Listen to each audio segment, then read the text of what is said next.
করতে গিয়ে বা সেই সম্পর্ক বজায় রাখতে গিয়ে কিছু সংকট, কিছু সমস্যা তৈরি হয়। তৃতীয়ত আরেক ধরনের সমস্যা আসে যখন আমি আরো বৃহত্তর ক্ষেত্রে, অর্থাৎ প্রাতিষ্ঠানিক ক্ষেত্রে বা কোনো দেশজ ক্ষেত্রে বা সাধারণভাবে বিশ্বগত ক্ষেত্রে কাজকর্ম করতে যাই, চিন্তা ভাবনা করতে যাই, তখন যেন অনেক সময় ঠিকঠাক করতে পারি না, আমার চিন্তাকে মেলাতে পারি না, মনে হচ্ছে সব কিছুই যেন এলোমেলো হচ্ছে, উল্টোপাল্টা হচ্ছে। এইটি আমাদের আরেক ধরনের সংকট।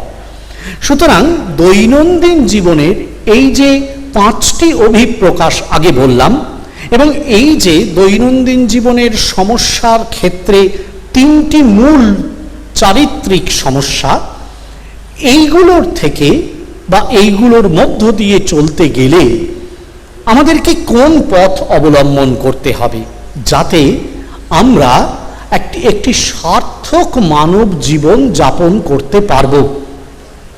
সার্থক মানব জীবন যাপন করতে পারবো মানে হচ্ছে আমাদের এই দৈহিক, মানসিক এই যে সাধারণ জীবন, সেই সাধারণ জীবন যাপন করা শুরু করেও একদিন আমরা এই সাধারণ জীবনের বাইরে উঠে একটি উন্নততর জীবনের সন্ধান পাব, এবং সেই উন্নততর জীবনের সন্ধান পেয়ে ক্রমে ক্রমে এই দৈহিক বন্ধনের থেকে মুক্তির সন্ধান খুঁজে পাব।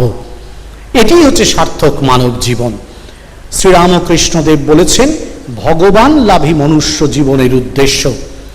এই মনুষ্য জীবনের উদ্দেশ্য ওই যে ভগবান লাভ, সেই ভগবান লাভ আসলে দৈনন্দিন জীবনের